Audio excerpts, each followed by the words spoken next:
Bom dia, Vintage. Bom dia, meus irmãos. Que alegria estarmos juntos mais uma vez. Que alegria estar junto com o povo de Deus reunido para adorar o seu nome, para cantar como Ele é grande. Grande é o Senhor e digno de louvor. Coisa boa, coisa linda. Que coisa linda será a eternidade, quando passaremos cantando isso eternamente. Eternamente. Já pensou nós passarmos fazendo isso a eternidade toda? Cantando ao Senhor, cantando suas maravilhas, cantando sobre os seus feitos, cantando sobre sua grandeza. Ah, que coisa linda que será. Que coisa linda que será. Meus irmãos, nós estamos encerrando uma série de mensagens sobre generosidade. E eu falava com o pastor Jack na semana, e nós estávamos falando sobre o texto, que ele usou, sobre a Macedônia. E eu comentei o texto que eu pregaria, e ele disse, cara, sabe que a Macedônia é um bom exemplo, né? Macedônia é um bom exemplo para nós usarmos para pregar sobre generosidade, mas eu tenho um melhor. Eu quero falar sobre um melhor com vocês. Isso foi palavras do Jack, tá? Não é minha, então não vai depois falar, o Mike estava falando que tem um melhor que tu. Eu quero ver com vocês um texto hoje que eu amo demais, e ele está já há dias, desde que o Jack, nós havíamos combinado que eu pregaria hoje, ele está fervilhando no meu coração, ele está fervilhando em mim, está ecoando em mim esses dias todos, e eu gostaria muito de ler esse texto com vocês. E eu quero que tu leia, eu quero que tu abra a Bíblia, mesmo que tu saiba esse texto de cor, mesmo que eu tenho quase certeza, se não todos, a grande maioria sabe esse texto de cor. Eu quero que tu abra a tua Bíblia. Qual é o texto mais conhecido da Bíblia? Alguém arrisca? João 3,16. O pessoal que estava no culto ontem já sabia. Estou brincando. É o texto mais famoso da Bíblia, né? Vamos ler esse texto? Para quem não sabe, esse geralmente, esse é o texto, é o primeiro versículo que é traduzido quando há novas traduções da Bíblia, quando há uma tradução para novos idiomas. Esse é, como diz Billy Graham, é o Evangelho em miniatura. É um versículo que resume todo o plano de salvação, que resume todo o plano do Senhor em salvar um povo para si. E está no Evangelho de João. Então eu quero que tu encontre aí o Evangelho de João.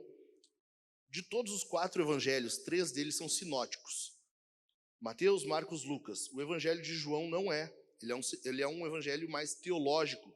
João estava fazendo uma defesa, ele estava defendendo uma ideia aqui. E esse é o meu texto favorito, meu evangelho favorito. Meu e do meu amigo Steve Lawson. Acho que alguns conhecem.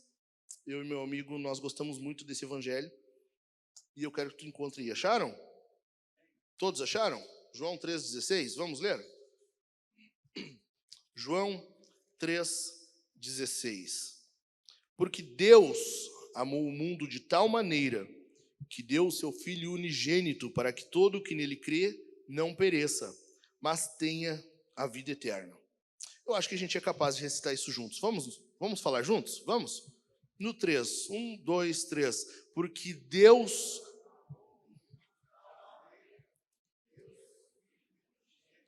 Segura. Nós estamos em maior número. É impossível que a gente vá perder para o pessoal de sábado. Um pouquinho mais forte, tá? Vamos de novo? Zera a filmagem, depois tu corta essa parte, tá? Tira. Vamos fazer algo bem espontâneo agora? Vamos lá, 3. De novo. 1, 2, 3. Porque Deus...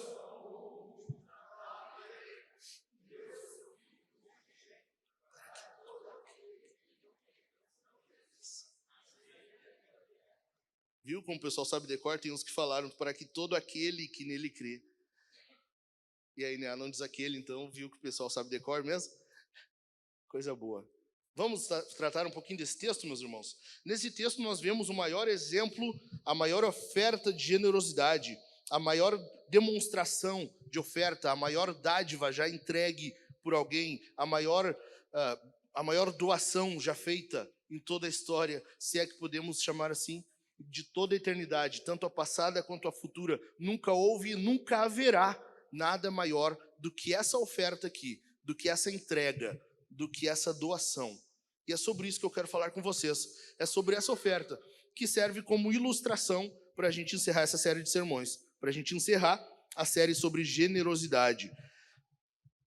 Um plano de salvação em um pouquinho mais de 20 palavras. De 25 a 28 palavras, dependendo da tradução. Dependendo da tradução que tu usa, vai ser aí entre isso, de 24 a 28 palavras. Todo o plano de salvação descrito entre 25 e 30 palavras. Que coisa linda. Alguns, se vocês pesquisarem na internet, vocês vão encontrar a grande lista. Eu agradeço Israel, que por isso, Israel me ajudou. A grande lista. Alguns teólogos separam, dividem em 12 partes esse versículo. Eu encontrei uma lista que traz 13. E eu quero ler para vocês. 1. Deus, o maior amante, amou o maior sentimento. O mundo, o maior grupo. De tal maneira, o maior grau, que deu o maior ato. Seu Filho unigênito, a maior dádiva. Para que todo aquele, a maior oportunidade, que nele, o mais desejável, crer, o mais simples, não pereça, a maior promessa, mas a maior diferença, tenha a maior certeza. Por último, a vida eterna, a maior riqueza. Eu não vou pregar esses 13 pontos aqui, fique tranquilo, eu vou pregar 20. Tô brincando, não se assuste. É rapidinho, meia horinha nós vamos ter encerrado isso aqui, você vai para casa meditando nesse texto. Fique sossegado, eu quero dividir ele em 4 partes. Apenas 4 partes desse texto, para que tu entenda que a maior oferta já realizada só é valorizada se devidamente entendida. Eu vou repetir, presta atenção. A maior oferta já realizada só é valorizada se devidamente entendida. Tu entendeu? Pegou isso aqui? Se tu entendeu isso, tu pegou a ideia do sermão. Se tu pegou isso aqui, mesmo que tu te distraia em algum momento, tu pegou a grande ideia do sermão e tu vai ir para casa já sabendo o que eu falei aqui. Entendido? Vamos lá? Primeiro lugar, eu vou passar aqui. Eu passo? Vamos ver se eu vou me entender. Aqui. Em primeiro lugar, esse versículo apresenta para nós um perigo. Há um perigo. João 3,16. Leia comigo de novo aí. Porque Deus amou o mundo de tal maneira que deu seu Filho unigênito, para que todo o que nele crê não pereça. Todos nós estamos perecendo. Todos, sem exceção. Todos estão perecendo. Nós estamos perecendo. Deixa eu contar algo para vocês, explicar aqui, questão de catequese. Quem está na catequese, presta atenção, vai cair em prova. Estou brincando, não tem prova. Tem só entrevista e eu posso dizer que você não vai entrar. Fica tranquilo. Questão de catequese. Deus criou todas as coisas, certo? No princípio, Deus criou os céus e a terra. Deus criou tudo. Deus criou tudo que existe.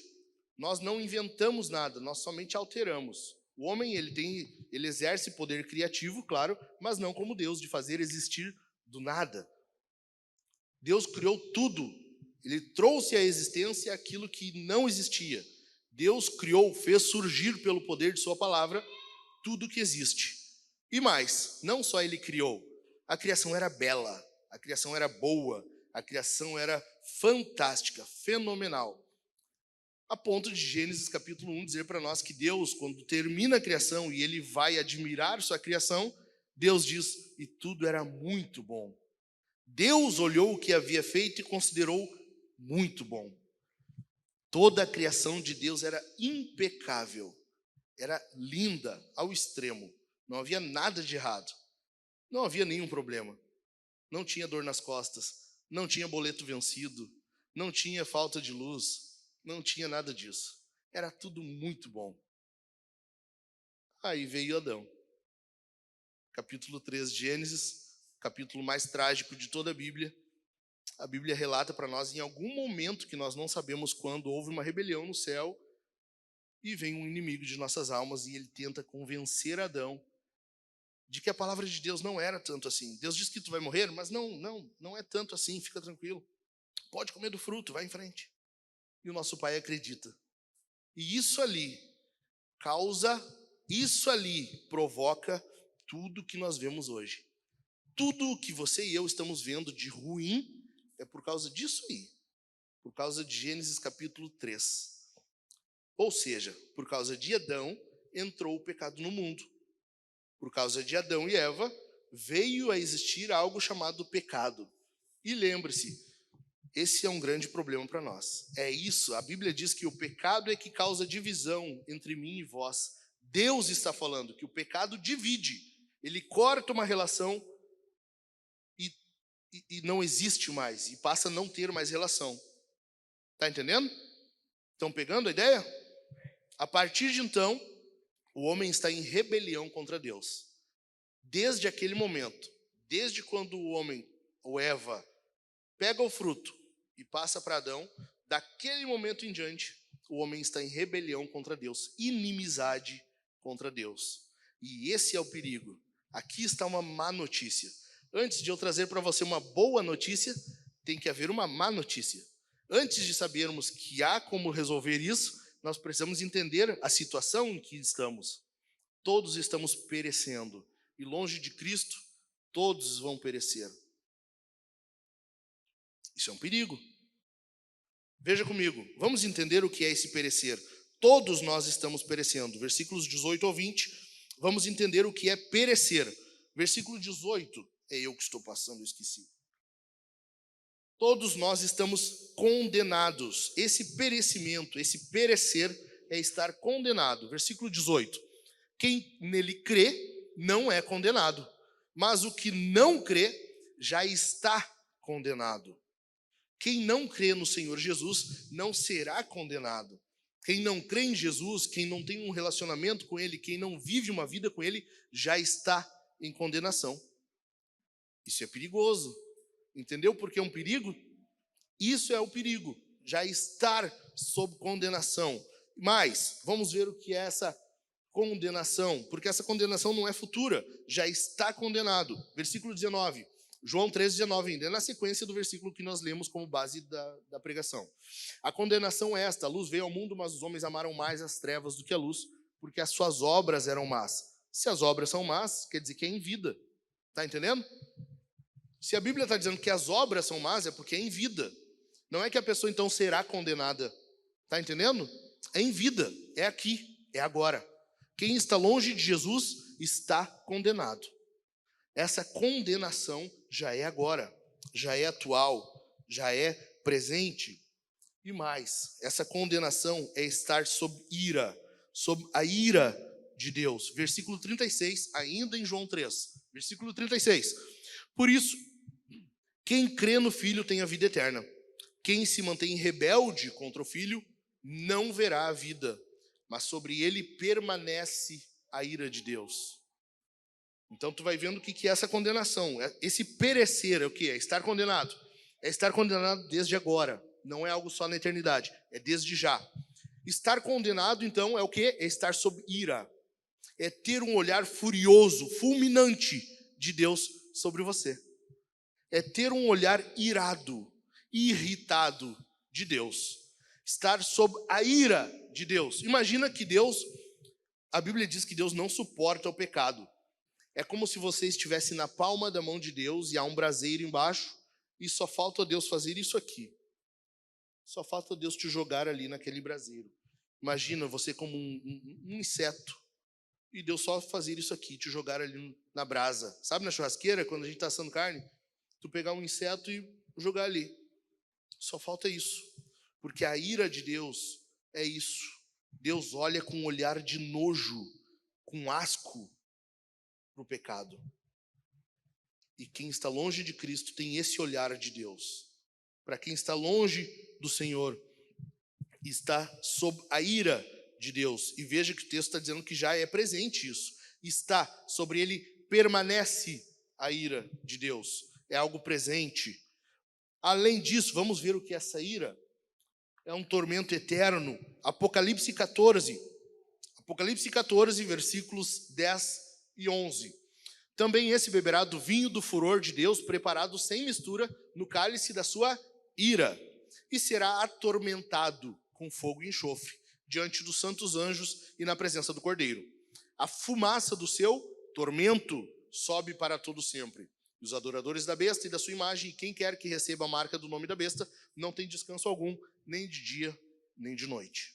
Essa condenação é desde agora, para todo sempre. É tormento, Essa ira de Deus não é só algo que Deus vai punir você e passa. É uma ira eterna, é tormento. Alguns discutem sobre esse fogo do inferno, se ele é literal ou não. Se a Bíblia diz que é tormento, já é o suficiente. Imagina você ser atormentado. Tem gente que diz, né, quando está com dor de dente, isso aqui é um tormento. Tu não sabe o que é tormento. Esse olhar furioso de Deus, essa ira de Deus sobre você eternamente. Alguns dizem que esse fogo é literal, outros não, como eu disse. Alguns vão dizer que esse fogo é a consciência. Eu acho que é tudo isso. Eu acho que é tudo, é um fogo eterno que nunca se apaga. Jesus falou, e Jesus estava fazendo uma comparação com Geena, um lugar em que queimava-se lixo diariamente, todos os dias. Eu acho que é um fogo literal. Mas mais do que isso, eu acho que é na consciência também. Imagina você ir ao inferno e lembrar que houve um momento que você negou a Cristo. Houve um momento em que essa oportunidade apresentou-se a você e você rejeitou. Houve um momento, imagina tu lutar contra isso na tua mente eternamente.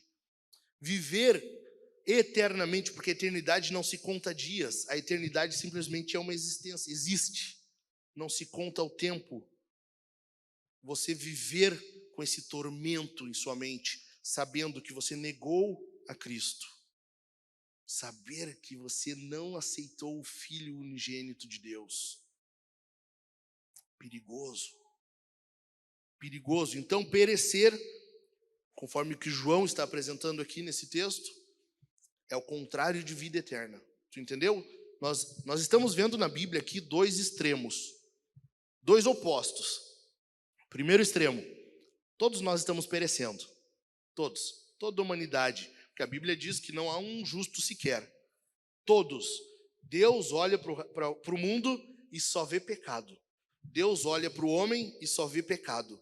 A Bíblia diz, Gênesis 6:5, quando Deus olha para o homem, e Deus fala que o intento do seu coração é totalmente mau. Todos estamos perecendo. Aí começa a boa notícia. Segundo ponto. Há um projeto. Lê comigo o texto de novo. João 3:16. Porque Deus amou o mundo de tal maneira que deu o seu Filho unigênito. Aqui começa a ficar bom. Porque Deus amou o mundo. Porque Deus, só há esperança porque há Deus. Só há esperança porque há um Deus. Só há uma esperança para nós porque existe um Deus que amou o mundo. Glória ao nome dele.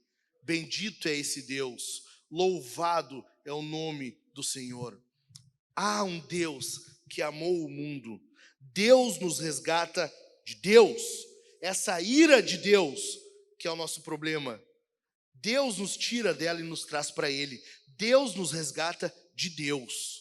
Lembre-se, o teu maior problema não é um câncer, teu maior problema não é desemprego, o maior problema para ti não é boleto vencido, o teu maior problema não é a falta de luz, não é tu viver gordo o tempo todo que nem eu, não é.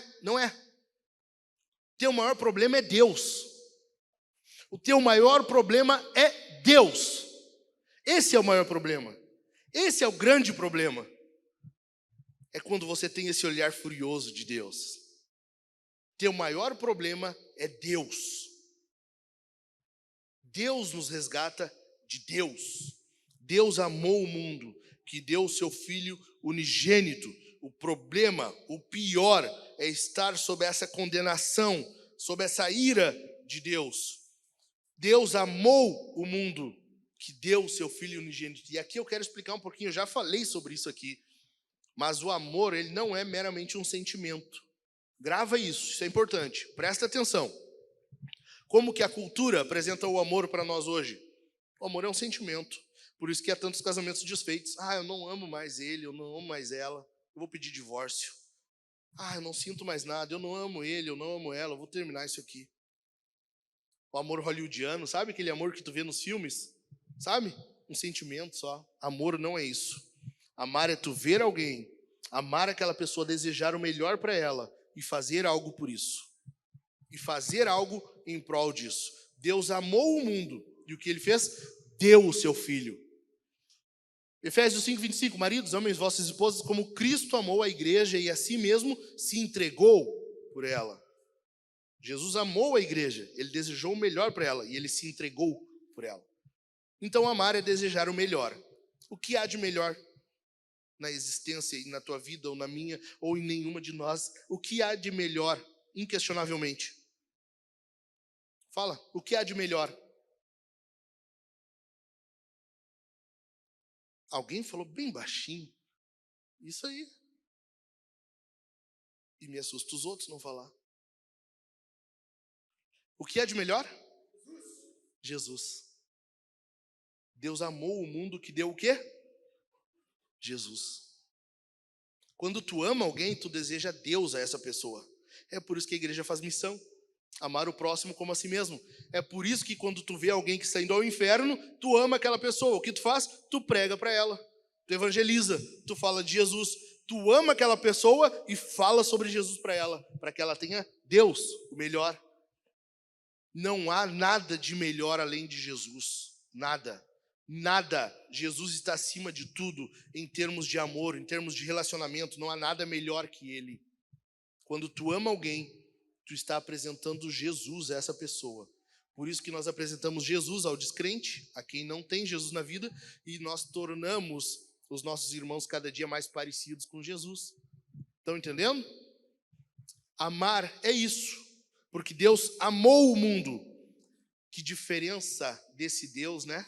Que diferença de um Deus que tem um olhar irado e poderia muito bem, no instalar de Deus, mandar todo mundo para o inferno e não haveria nenhum peso na consciência dele, porque ele estaria sendo justo. E esse Deus, ele olha e ele ama. Olha a diferença. Eu tomei nota de duas passagens aqui. Não sei se vocês já leram a Ilíada de Homero. Ilíada são poemas, são diálogos entre deuses na mitologia grega. E há um momento em que Hera, uma deusa grega, conversa com o filho dela, Hefesto.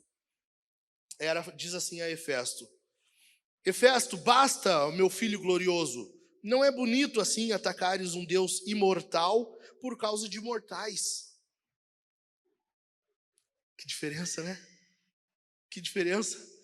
Mais adiante, no mesmo poema ainda, algumas páginas depois, Apolo, deus grego, está falando com Poseidon, e ele diz assim: faltaria discernimento se eu lutasse contra ti por causa dos mortais. Desistamos depressa do combate, eles que lutem entre si. Que diferença de um Deus, né? Que diferença de um Deus que tem um olhar irado, e ele está sendo justo, e ele tem um olhar irado, porque ele odeia o pecado. E o que ele faz? Porque nós esperaríamos um Deus assim, nós esperaríamos um Deus irado, um Deus com raiva, um Deus que pesaria a mão e não teria problema nenhum com isso. Nós esperaríamos um Deus que poderia muito bem nos punir e ainda assim ele continuaria sendo justo. Nós esperaríamos um Deus assim, e esse Deus irado, que ele está irado porque ele odeia o pecado, ele olha para nós, ele olha para todo mundo e ele ama. Ele ama esse mundo. Que diferença! Um Deus que é plenamente amoroso, um Deus que não só é amoroso, mas que é o amor. Spurgeon diz assim: o que será que havia no mundo que Deus devesse amar? Não havia nada de amável no mundo, nenhuma flor perfumada sequer crescia nessa terra seca. Guerra contra Deus, ódio à sua verdade, desprezo à sua lei, rebeldia contra os seus mandamentos. Estes eram os cardos e abrolhos que cobriam o deserto, mas nada de desejável florescia aqui. De onde então veio este amor? De nenhum lugar, a saber do próprio Deus.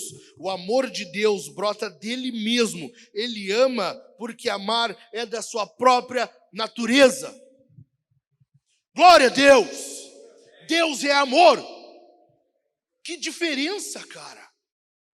Que diferença de um Deus irado que diz eles que lutem entre si e deixem que se virem. E o Deus que a Bíblia nos apresenta, que é irado, mas Ele ama. Ele diz, eu não vou deixar desse jeito. Eu não vou deixar assim. Que diferença! Que diferença! Deus amou o mundo. Deus amou o mundo. E aqui eu quero que tu preste atenção nessa palavra, mundo. Aqui vai ter um diálogo, né? Vai ter um debate, arminianismo, calvinismo, e que se exploda esse debate, não estou nem aí. Deus amou o mundo. Presta atenção, porque João está fazendo algo inovador aqui. João está trazendo algo totalmente inovador aqui. Por quê? Porque esperava-se que João dissesse porque Deus amou Israel. O povo hebreu, o povo judeu, ele tinha uma aliança com Deus e eles contavam com esse amor de Deus por serem o povo da aliança. Quando João diz, e Deus amou o mundo, eu tenho certeza que muitos ficaram de nariz virado. Teve muita gente que pensou assim, não está errado. Não, João, tu anotou errado, só pode. Deus amou o mundo. Deus ama o mundo. Deus ama pessoas. Mundo aqui entenda como algo, pessoas, humanidade em rebelião. Deus amou pessoas. Deus amou pessoas plenamente odiáveis. Mundo aqui é isso. Deus amou pessoas que estavam sob maldição, sob ira, sob rebelião. Está entendendo? Nós éramos inimigos de Deus. Não é que Deus deu o seu filho por outros filhinhos que ele já tinha, não. Não. Deus não fez isso. Deus deu o seu filho por inimigos. Deus deu o seu filho por pessoas que odiavam ele. Tanto que quando mataram ele, estavam debochando, rindo, tendo prazer naquilo ali. Foi por esses assim, pessoas assim, que Deus deu o seu filho. Pessoas desse jeito, de tal maneira, porque Deus amou de tal maneira. E aqui, de tal maneira, algumas traduções inclusive traduzem, né? Porque Deus amou tanto o mundo. Denota a quantidade? Claro que sim. Intensidade? Sim. Por quê? Porque ele deu o filho. Mas quando a Bíblia está dizendo porque Deus deu de tal maneira, ela está dizendo, e eu estou esquecendo de passar aqui para vocês, me perdoem, tá? É eu que estou passando, então eu esqueci. Me perdoem, não estou acostumado. Eu achei que os rapazes iam passar ali, eu vou largar a culpa para eles, se virem com eles. Certo? Se entendam com eles, mas vamos adiante. Opa, agora eu passei demais. Aqui. O último ponto ali, ó, desse jeito. É isso que quer dizer de tal maneira. De tal maneira é isso, porque Deus amou desse jeito. Como que a gente vê isso? Versículo 14. João 3,14. Alguns versículos antes do que nós lemos. Lê aí. E assim como Moisés levantou a serpente no deserto, assim também, aqui é a mesma expressão, assim também é o mesmo que de tal maneira. Pegou? Entendeu? Assim também, ou de tal maneira, é necessário que o Filho do Homem seja levantado. Foi desse jeito que Deus amou o mundo. Foi dessa maneira, de tal maneira. Deus amou o mundo assim. Tinha um jeito para ele fazer isso. Ele estabeleceu um modo para fazer isso. Foi desse jeito. Ou seja, a demonstração de amor, ela tem uma forma correta. Deus demonstra amor pela humanidade dando o seu filho. A igreja demonstra amor por ele fazendo o quê? Obedecendo. Jesus falou, né? Se vocês seguirem as minhas palavras, ou se vocês observarem as minhas palavras, nós obedecemos. É assim que nós demonstramos que amamos a ele. Entendeu? Tá entendendo? Amém? Pesou um pouquinho, né? Tá, amém. Ai. Quando nós obedecemos a palavra de Deus, nós demonstramos que amamos a ele. Assim. Desse jeito. De tal maneira. Entendeu? Pegou? É desse jeito. Por que eu estou trazendo isso aqui? Para finalizar essa série sobre generosidade. Para que tu entenda que há um modo. Tu demonstra amor quando tu obedece. Tu demonstra que ama a Deus quando tu obedece. Quando nós obedecemos a Deus. Há um jeito certo de fazer. E não só obedecer, mas nós já vamos chegar lá. Terceiro lugar.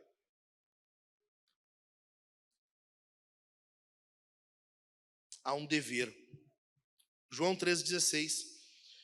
Porque Deus amou o mundo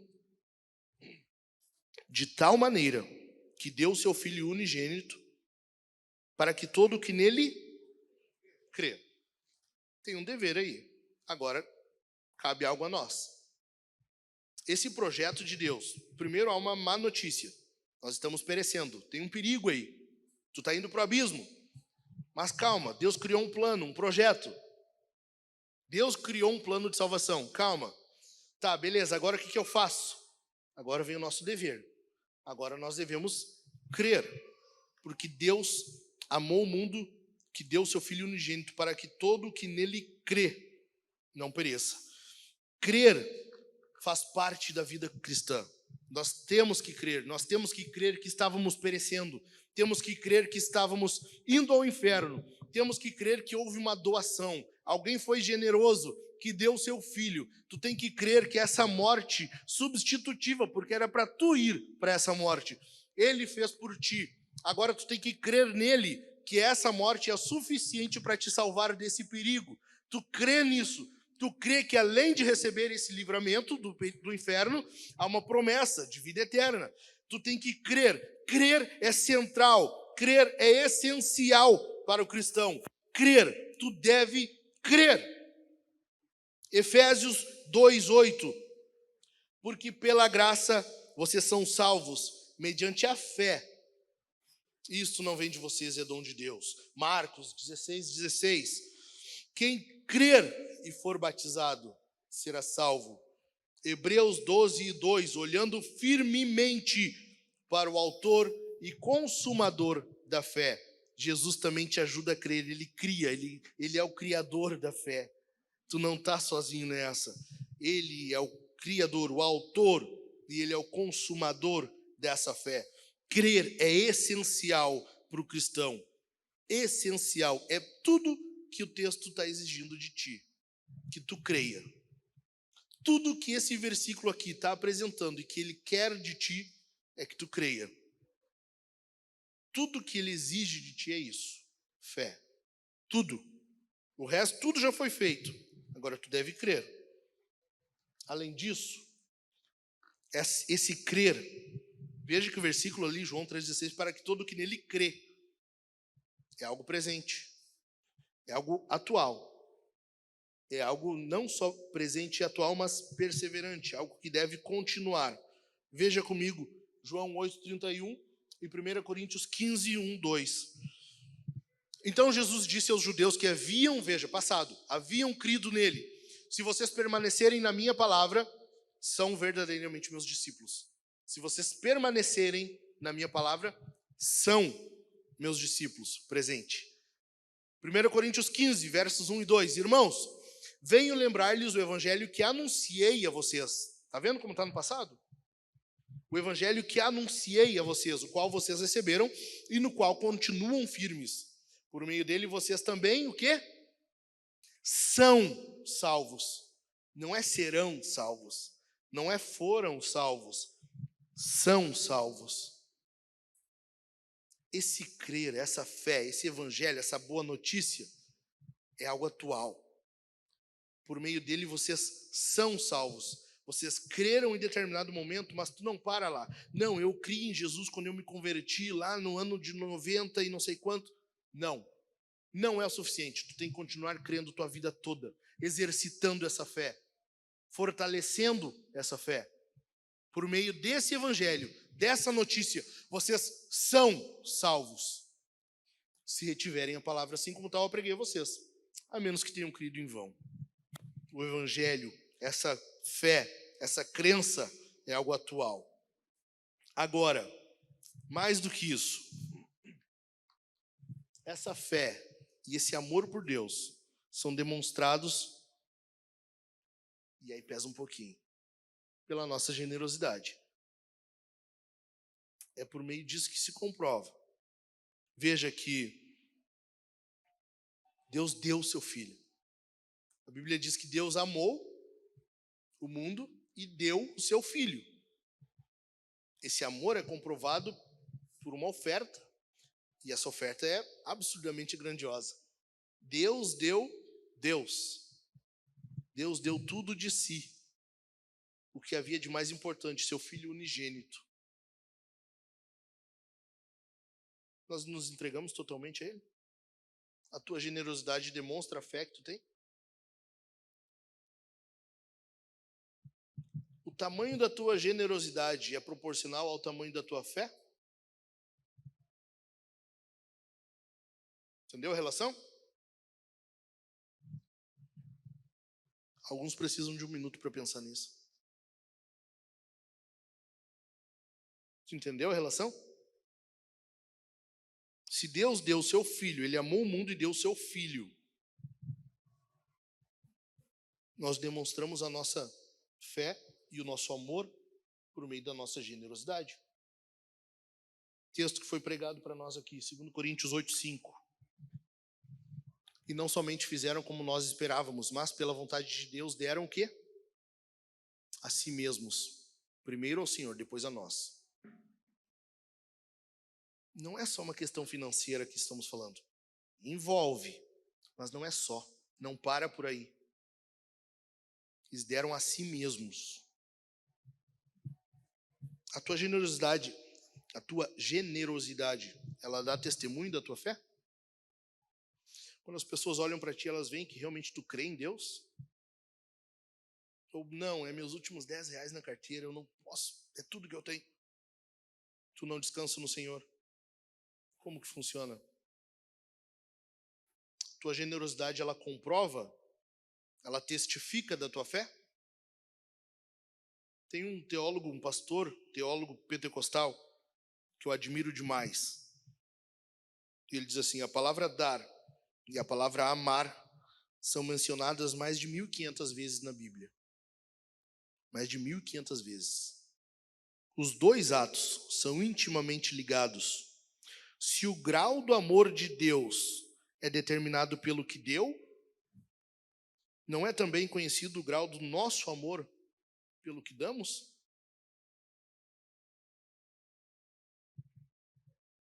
Tu entendeu?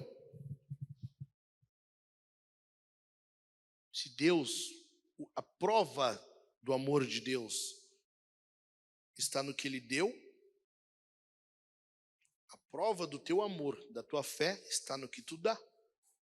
Por que para Deus vale e para nós não?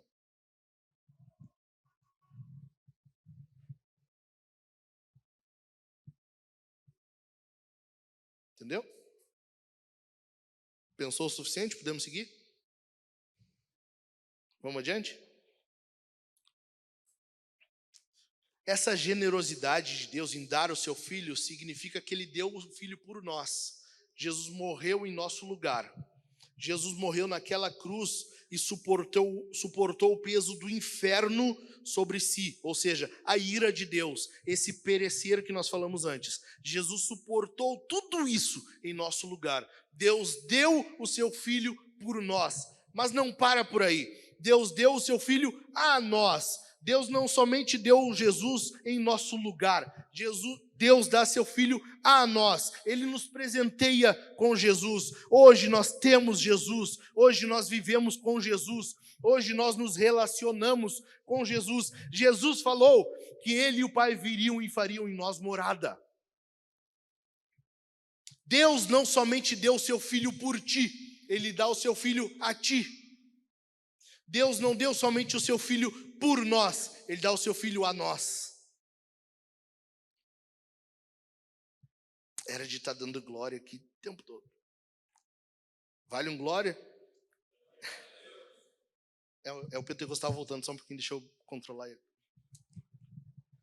Deus deu o seu Filho a nós, Ele nos presenteia com Jesus, Ele nos dá Jesus, um relacionamento, há uma oferta aqui, não só de livramento de um inferno, mas de uma oferta de relacionamento.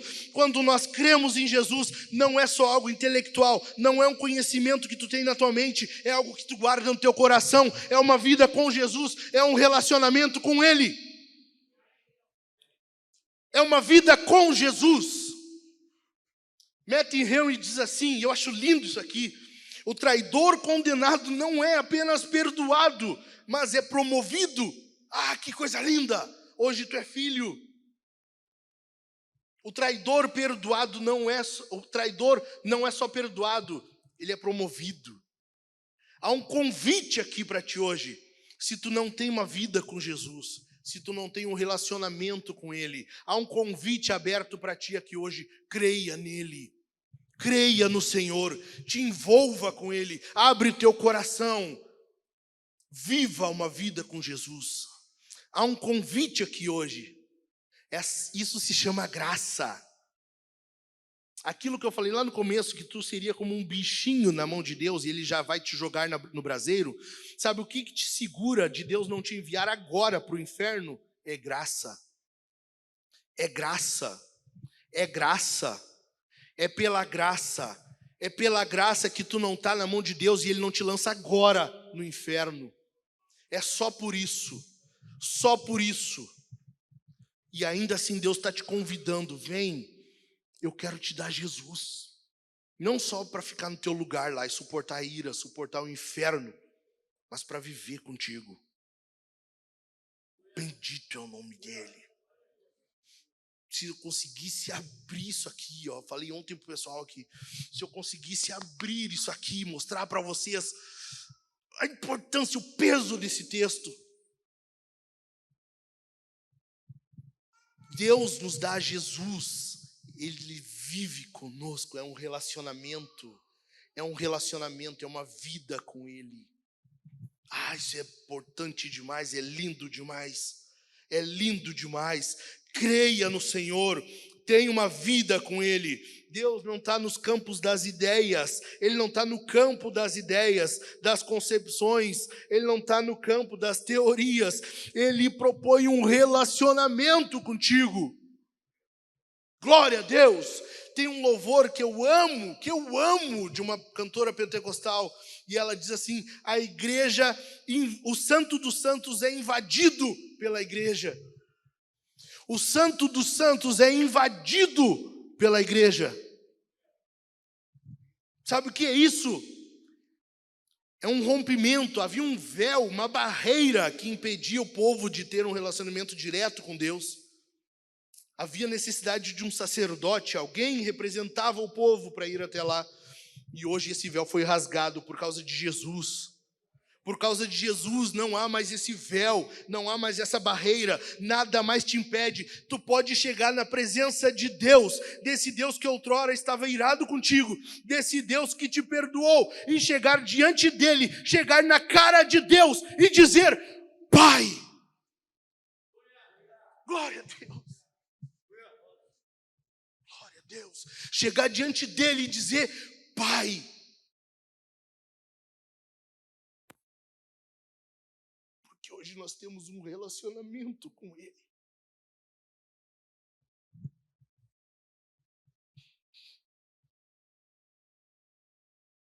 Deus não nos deu somente Jesus por nós. Ele deu Jesus a nós.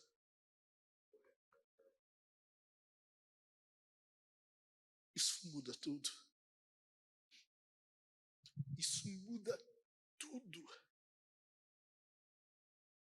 Sabe por quê? Por causa disso agora tem um destino, uma promessa. Deus é tão bom, mas Deus é tão bom que Ele não deixa a coisa empatada. Ele não diz: ó, Ele morreu por ti, tu está perdoado, vai agora e faz direitinho. Não, Ele vai além, Ele diz: olha, eu fiz tudo isso, te dei meu filho, tu está perdoado, mas mais, tu vai viver comigo eternamente. Deus é tão bom que Ele pega inimigos que estavam sob a ira, inimigos de Deus, pessoas que se rebelaram e não queriam nada com Deus, e Ele vai atrás dessas pessoas. Ele dá o seu filho por essas pessoas. E além de perdoar, Ele diz: vem agora, vamos viver junto. Vamos viver eternamente junto. Eu quero estar no meio de vocês. E Deus está dizendo, e lá em Apocalipse vai dizer que Deus vai viver no meio do seu povo. É para isso que Deus está te convidando. É para isso que Deus está te convidando. Lê comigo, 3,16. Porque Deus amou o mundo de tal maneira que deu o seu Filho unigênito, para que todo que nele crê não pereça, mas tenha a vida eterna. Há uma promessa para nós, há uma promessa para você e para mim. Lembre-se que Jesus, está conversando com Nicodemos aqui. João 3,16 faz parte da conversa. Jesus está falando com Nicodemos. E ele diz que é necessário o quê? Nascer de novo. Sabe o que é de novo? O termo ali que Jesus usa, a palavrinha que ele usa ali, quer dizer algo feito de novo, mas pelo autor original. É o autor original. Um exemplo, o Dé faz pinturas aqui às vezes, né? O Dé pinta quadros. Tu imagina o quadro mais bonito que ele fez, eu vou chegar para ti e dizer, vamos fazer esse quadro de novo. É necessário fazer esse quadro de novo. E eu pintar aquilo ali. Tu imagina que coisa linda que ia ficar eu pintando. Não ia dar certo, né? Quando eu digo é necessário fazer de novo, denota que o Dé teria que pintar de novo. Entendeu? A relação? É isso que Jesus está falando. Nascer de novo não é algo que nós fazemos. É algo que Deus faz. É algo que Deus realiza. É algo que Deus executa em nós. E é para isso que Ele nos chama. Veja, 2 Pedro 1,4. Por meio delas, Ele nos concedeu as suas preciosas e muito grandes promessas. Veja que Deus não só te perdoa, Ele não deixou no 0 a 0. Ele faz promessas. E muito grandes promessas, para que por elas você se tornem o quê? Coparticipantes da natureza divina. Hoje nós somos coparticipantes da natureza divina. Sabe o que é coparticipante? É participar junto. Coparticipante da natureza divina. Quer dizer que hoje tu tem vida de Deus em ti. Hoje tu tem vida eterna, vida de Deus em ti. Deus soprou nas narinas do homem, de Adão. E agora ele nasce você de novo. Ele faz você nascer de novo. E ele sopra nas tuas narinas espirituais de novo. Ele te dá uma vida nova, vida eterna. Hoje nós somos coparticipantes da natureza divina. Não quer dizer que tu é Deus, não vai para casa querendo oferenda. Não vai querendo pipoca e cachaça. Tá? Não quer dizer que tu é Deus, tu não é um mini deusinho, apesar de uns achar que são. Tu não é um mini Deus. Mas quer dizer que tu tem vida de Deus em ti. Tu tem vida de Deus em ti. Algo que Deus gera, algo que Deus faz. Adiante, Romanos 8. Pois todos os que são guiados pelo Espírito de Deus são filhos de Deus. Já é uma vida agora. São filhos de Deus. Não quer dizer que tu será filho de Deus. Não quer dizer que a vida eterna é algo só no futuro. Já é algo presente, é algo desde agora. Deus já te dá isso desde agora. Nós somos filhos de Deus. E Paulo vai dizer que o Espírito de Deus testifica ao nosso espírito que somos filhos de Deus. Quer dizer, sabe o quê? Que no fundo tu sabe se tu é. No fundo tu sabe se tu é filho de Deus. Tu sabe. O Espírito de Deus testifica ao nosso espírito. João 5:28. Jesus está falando, e ele diz, em verdade lhes digo, quem ouve a minha palavra e crê naquele que me enviou, tem a vida eterna. Não é terá. Não é algo só para depois. Não é depois que tu morrer. Não é lá no céu. Não. É agora. Tu tem a vida eterna. Tu tem a vida de Deus em ti. Tem a vida eterna. Não entra em juízo, mas passou da morte para a vida. Adiante, João 11:26. E todo que vive e crê em mim, não morrerá eternamente. Sabe o que quer dizer isso? Quer dizer que não importa o que aconteça contigo, não importa se tu vier a morrer hoje, amanhã, ano que vem, daqui 10 anos, não interessa, nada mais te separa de Deus. Nada mais. A morte física só é um aio, ela só te pega pela mão e te leva até Jesus. Hoje a morte não nos assusta mais, a morte não nos apavora mais, a morte não é capaz de nada, porque Jesus venceu a morte. Tudo que ela é capaz de fazer hoje é um favor para ti e para mim. Tudo que a morte pode fazer hoje é um favor, é te pegar pela mão e te levar até o Senhor. Tudo que ela pode fazer é isso. Não morrerá eternamente. Não morrerá eternamente. Glória a Deus. Glória a Deus. Glória a Deus. Billy Graham, se eu não me engano, década de 80. Eu já estou encerrando, fica tranquilo. Billy Graham, quando foi fazer uma cruzada na então União Soviética, ele passou uma semana pregando e pregou vários dias, pregou. E ele conhece o bispo ortodoxo russo. E ele vai conversar com ele. Ele pergunta, então, o que você achou das minhas pregações? Você tem alguma sugestão para mim? E o bispo diz, olha, tudo que tu falou eu acredito. Essa palavra que tu falou eu conheço ela. Eu confio nela. Eu acredito nela. Eu aceito ela. Tudo isso que tu falou eu conheço e eu sei que é verdade. O Billy Graham pergunta, mas você tem alguma sugestão para mim? E o bispo diz, eu só queria que tu enfatizasse mais a ressurreição. Sabe o que nós temos que enfatizar ou lembrar? Que ele ressuscitou.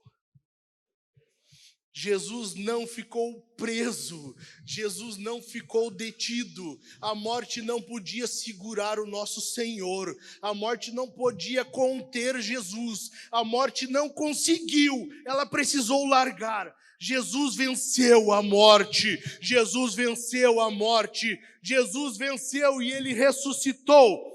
Sem a ressurreição, a cruz não vale nada. Sem a ressurreição, a cruz só quer dizer morte. Mas Jesus ressuscitou naquele domingo de manhã, tal como estamos lembrando aqui hoje. Houve um momento naquele domingo de manhã em que os pulmões de Cristo se encheram de ar de novo. Glória a Deus! Glória a Deus! Glória a Deus! Ele não ficou morto, ele não está morto, ele está vivo, ele está vivo. Glória ao nome de Jesus. Coloque-te de pé, coloque-te de pé. É esse o nosso Senhor, é essa a nossa oferta, é essa a nossa oferta. Glória ao nome dele. É tudo por Jesus, bendito é o nome de Jesus, glorificado é Jesus. Hoje ele está no trono, ele não está mais numa cruz, ele não está num sepulcro, ele está num trono. Glória a Deus, glória a Deus, ele está vivo, ele está vivo. Essa é a oferta, a maior já realizada. Ele está vivo. Ele morreu por ti e por mim. Ele foi morto por causa de ti e de mim. Mas ele se deu a nós também. E ele te convida a uma vida eterna. Jesus te dá tudo que é dele. Tudo que é dele pertence a nós. A Bíblia diz que nele nós temos toda a sorte de bênçãos nas regiões celestiais. Deus compartilha tudo que é dele conosco. Deus dá tudo que é dele para a igreja. Ele diz, meus filhos, tudo que é meu é de vocês. Tudo, ele não retém nada. Deus não guarda nada no bolso e diz, não, isso aqui é meu. Não, tudo, toda a sorte de bênçãos nas regiões celestiais. Deus é o ser mais generoso que existe. Deus é o ser mais generoso que existe. Lembre-se disso. Para encerrar, eu estou encerrando. Lembre-se que aqui eu falei, Jesus estava conversando com Nicodemos. Jesus pregou um sermão inteiro para uma única pessoa. Jesus pregou um sermão inteiro para um homem, Nicodemos. Isso quer dizer que tu tem que fazer isso. A tua generosidade é com dinheiro, é tempo, talentos e finanças. Tu entrega tudo o que tu tem, é do Senhor. Tudo é dele. Tu tem que ser generoso, tu tem que ser. E a tua generosidade envolve tu falar do evangelho. Essa boa notícia. Essa notícia de que alguém está indo para o inferno, mas tem um plano. Ela tem um dever. E para isso haverá promessa, tem destino. Tu tem que compartilhar isso. Tu faz isso? Tu prega um sermão para uma única pessoa? Tu prega o sermão para uma única pessoa? A tua generosidade está em compartilhar essa rica mensagem, esse grande plano de salvação com uma pessoa? Jesus fez isso. Vamos além? Vamos um pouquinho além? A tua generosidade aos teus irmãos inclui tu dobrar os teus joelhinhos em casa e orar por eles? Quanto tempo de oração tu gasta orando pelos teus irmãos em casa? Ou tu não é generoso nem em oração? Tudo bem tu passar por uma crise financeira e dizer, não tenho dinheiro agora para te dar. Mas oração tu pode. Tu faz isso? Tu gasta tempo de oração pelos irmãos? A tua generosidade inclui tu dobrar os joelhos e orar pela igreja? Orar pelos irmãos? A tua generosidade envolve isso? Nós vamos responder a esse sermão. E eu quero que tu preste muita atenção aqui. Nós vamos responder de 3 formas. A primeira delas é ofertando. Nós temos que ser generosos. Nós temos que ser generosos. Deus deu a maior oferta. Tudo que tinha, Ele deu, que era o seu filho. Nós temos que dar também. Oferte, dê, contribua. Certo? Ali atrás tem os irmãos, a Camila e o Mateus. Estão com as maquininhas, estão de colete, estão identificados. Vá até eles, se tu vai fazer no cartão. Se tu tem Pix, tem o QR Code ali atrás. Tu pode ir com o teu leitor de QR Code, pagar ali. E também há ali atrás o caixote de madeira. Que eu esqueci o nome. Gasofilaço, obrigado. Se tu trouxe em dinheiro tua oferta, tu coloca ali. Mas dê. Seja generoso. Imite a Deus. Certo? Se nós somos filhos, nós temos que ser parecidos. Se não somos, temos que fazer ao máximo. Amém? Segunda forma de responder ao sermão é cantando. Tudo que eu falei aqui, se não gerar ânimo, vontade em ti de cantar ao Senhor, tem um grande problema. Aí tu vai para casa pensando muito seriamente. Porque se tudo que foi falado aqui não é suficiente para te motivar a cantar, levantar as mãos e entoar cânticos de louvor a Deus, tem algum problema. Deus vem aqui e Ele te chama. Essa voz doce dele, essa voz meiga, está te convidando. Cante. Quando que outra pessoa faria isso por ti? Cante a Ele, certo? Louvor a Deus. Com alegria.